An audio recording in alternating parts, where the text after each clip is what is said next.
Hi, Stephen. Hey, Travis. Good to see you back again. Thanks. What's been going on lately? It's been a couple weeks, I think. No. Still struggling with some anxiety stuff? Yeah, definitely. Yeah. Same stuff. Yeah. Meetings, to do with meetings. Okay. It's one fucker in particular. Oh, really? There's a specific person? Mm-hmm. Interesting. You know, I wanted to... Deacon Bill. Deacon Bill. Indeed. Mm-hmm. He's infamous. Really? Yeah. Okay. When I started talking to other people about it. And you're building up some resentment and... I don't know if building is the right... Maybe cementing? The resentment has been built. So, yes. Yes. Okay. Fucking well, mad. I want to try something that we haven't done today.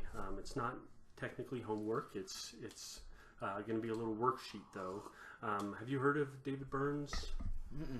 He kind of got CBT going, and he is that what we've done some CBT? We have some CBT, just kind of more talking about thoughts, something about thoughts and how that leads to feelings, right? Or something. Exactly, and that's exactly where we're headed here. We're just going to kind of get it more down on paper, and this is something that you can do at home too. And there's even some apps out there on phones where you can do this kind of thing. All right. Cool. So what I want you to do first, and I'm going to kind of do this with you actually, is we're going to put down the upsetting event. So what's the big picture thing that's going on here? What's kind of... Well, can you help me out? Like, so the Sure. big picture for me is that I hate going to meetings. Specifically. Yeah. Now is that, and that's causing the anxiety, or? Well, it's Bill. Okay. And his cronies. Okay.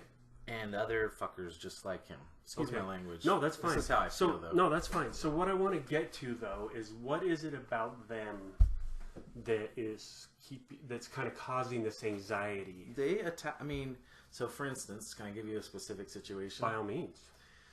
So, one time, I've relapsed, and I go back in, right? And I find that to be hard to do. Sure. When you relapse and you go back into AA meetings, sometimes people judge you, and you totally can tell. I mean, that might be in my head. I'm sure that's a thought error of some kind. We'll see. But it feels like to me that they're judging me, and then I hear them literally say things like, "If you've ever gone out and you come back, you don't have anything to say in here." Wow. And then I feel like, well, I have to be here. This is the only fucking meeting around at this time of night, right, on a Wednesday when I can come, and it's the only community that I know of that will facilitate my needs 12-step wise. Sure. So it's really frustrating. I get extreme, like I walk in there because he's actually like literally said things to me in meetings. Mm-hmm. And so I walk in, I'm anxious, my heart starts pounding. The whole meeting, I can't listen to other people, especially if I feel like I have to say something, or need to say something. Then I'm just stuck over and over in my mind about how I'm going to say, what am I going to say, what am I going to say. Let's stop there. You're starting to get actually a little bit ahead and get into these thoughts. So it seems like the upsetting event is purely just going to a meeting. Yeah. At this point. Okay, so let's put that down here in the upsetting event. Where am I at? Up at the very top here. Oh, okay. Yeah.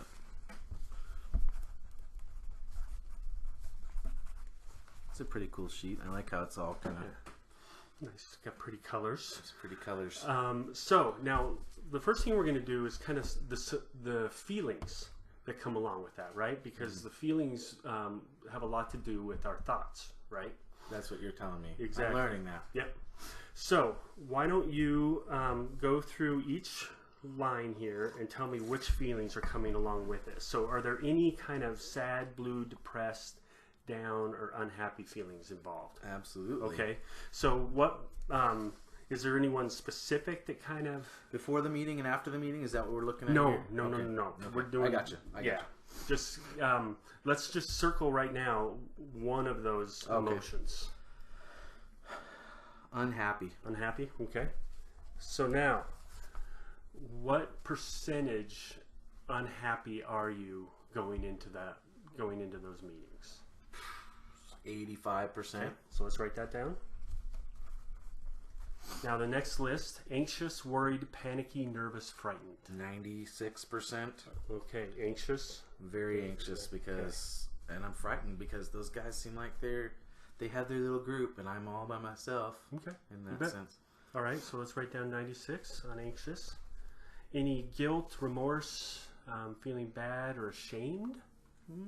Not too much. Okay. I kind of more think it's their issue. Okay. Interesting. I'm just pissed. That's something to go on. So what percentage then of guilt or shame, or you had mentioned like when you go in there and like if you had relapsed or something along those lines. Then I would feel ashamed. Okay, but going in there like just you were to go in tonight, now, nothing like that? Well, okay. Now that I think about it a little bit, there's probably some shame in there. Okay, I don't want to put words in your mouth. No, I could see what you're saying, and I mean, I guess when I think about it, if I didn't really feel like I had anything to, like if I was confident in the way I felt about myself, sure, then what they were saying wouldn't bother me as much. Well, so, we'll get to that. So what do you think in this? I guess we can go. I feel a little bit of shame because of the difference in like their group versus me. And sure, it feels a little bit of shame. What percentage would you say? Probably only like 55 though. Okay, sure. Because right now it's more coming out. What I feel is anger and you bet. resentment. Let's put that down. 55. How about inferiority, worthlessness, inadequacy, incompetence? Inferior. Yeah, Okay. they make me feel. I feel inferior. What percentage would you say on that one? 70. Okay. Lonely, unloved, unwanted, rejected, alone, abandoned. Oh my God, 98%. Okay. Let's put that in there. Yeah, completely alone. Embarrassed, foolish, humiliated, self-conscious. Yes, 90%. 90. Okay. Hopeless, discouraged, pessimistic, Oh my God, despairing. 100%. Okay. Totally Interesting. Totally pessimistic. Totally disparaging. Frustrated, stuck, thwarted, defeated. Oh, 100%. Okay. So stuck. I have to go to these fucking meetings. You know. But angry, mad, resentful. 100%. All right. We're getting to the meat here. Yeah. Okay. So now what I want to do, and we're kind of moving a little fast here, but I want to get to some of the thoughts that you already kind of discussed a little bit, but I want to write some of them down. So what are some thoughts that come along with these feelings, these emotions that you're having about going into these meetings? Let's come up with 4. Okay. Do I get to pick which emotions I want to do, or does it matter? No, just kind of what is kind of hitting you the most when you think about going in there? This isn't working. I do not want to have to be here. Let's get more kind of involved with the issue with these other people. These other people? Mm-hmm. Okay. Fucking know-it-all. He doesn't know what he's talking about. Okay, well let's write down he's a know-it-all. Okay.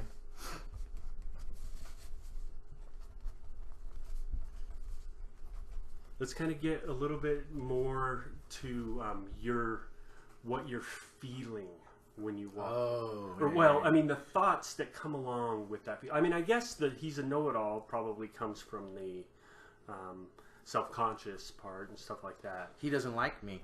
Okay. Let's write that one down. They don't like me. You know what I mean? Yeah. You don't like me. I forgot. Let's do percentages. So he's a know-it-all. What percentage do you believe that? 95%. Okay. Let's put that in there. And then what percent do you believe that they don't like you? 98%. Okay.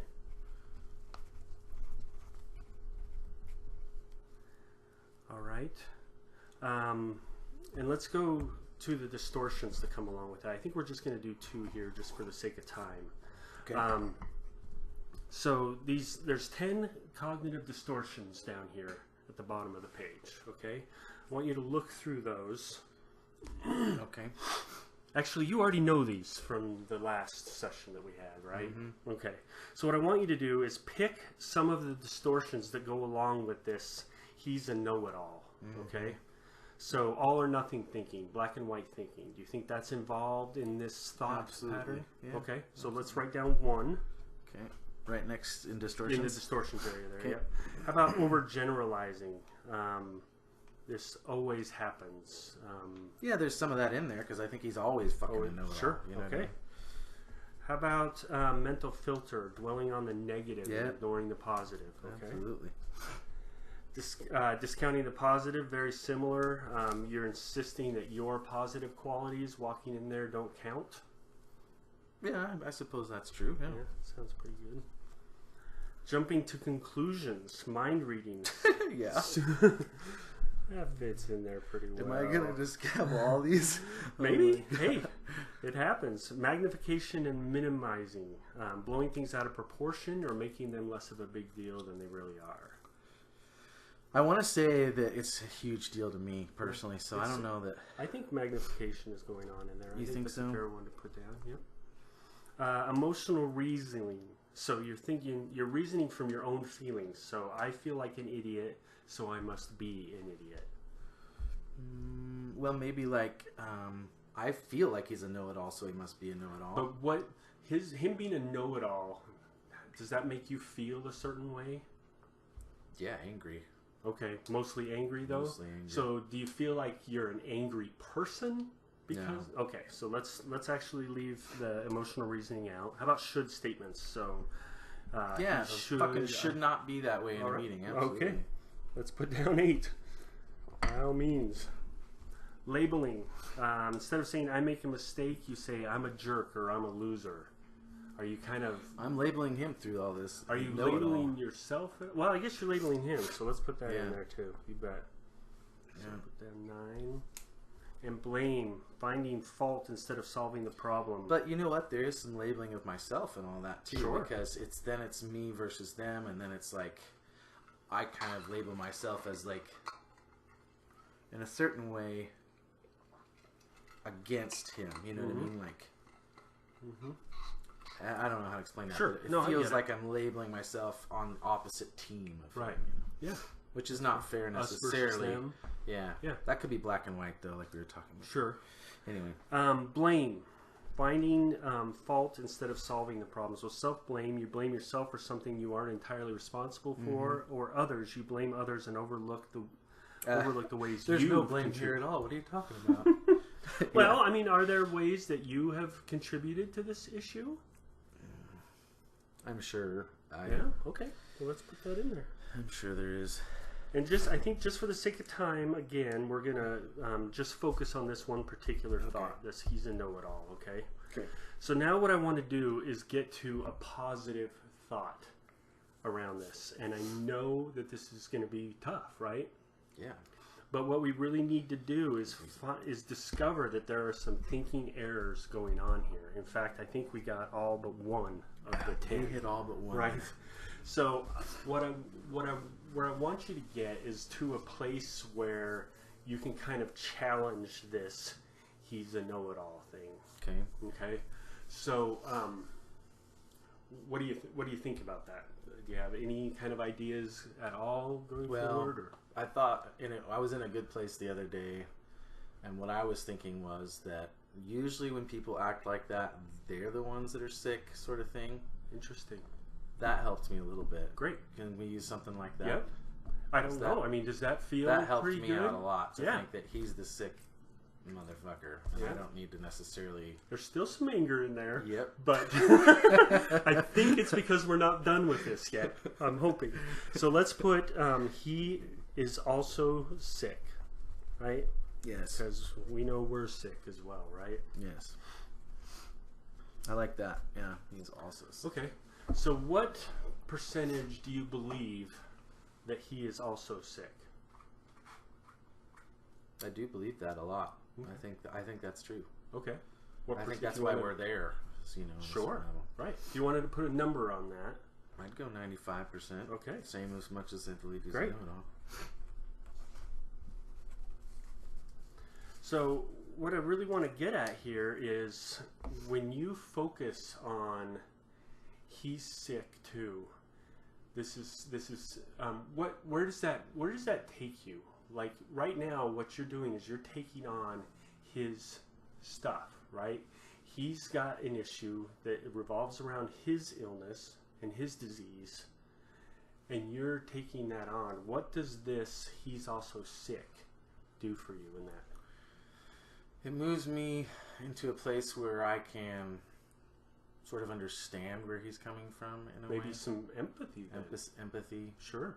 Okay. A little bit, you know, Okay. but it just Well, enough to where I can sort of soften my feelings and then they become more pliable. I'd be interested to see what would happen if you kind of were literally repeating that as a mantra as you're walking, as you're heading toward the meeting and walking through the door, and frankly, maybe even sitting in the meeting for a while.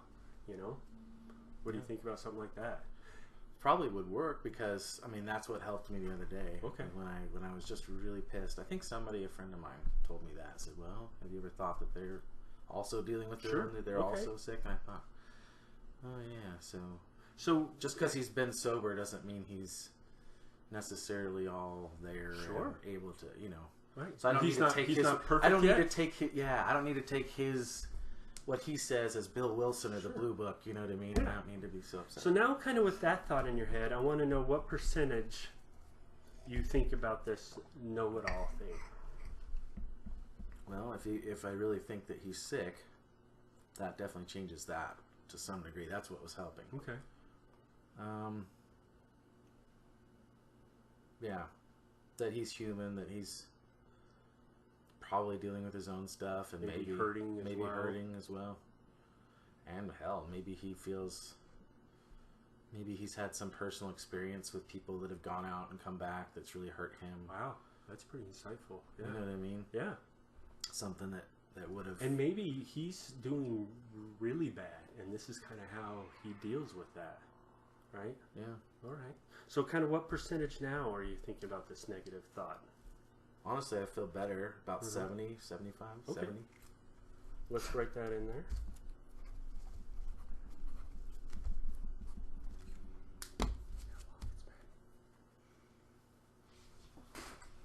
It's done. You're done. 17 minutes. Okay. So normally we would kind of look at those emotions and see what kind of percentage you felt about those. We're out of time today, so actually we're out of time because of the assignment. Correct. Thank you.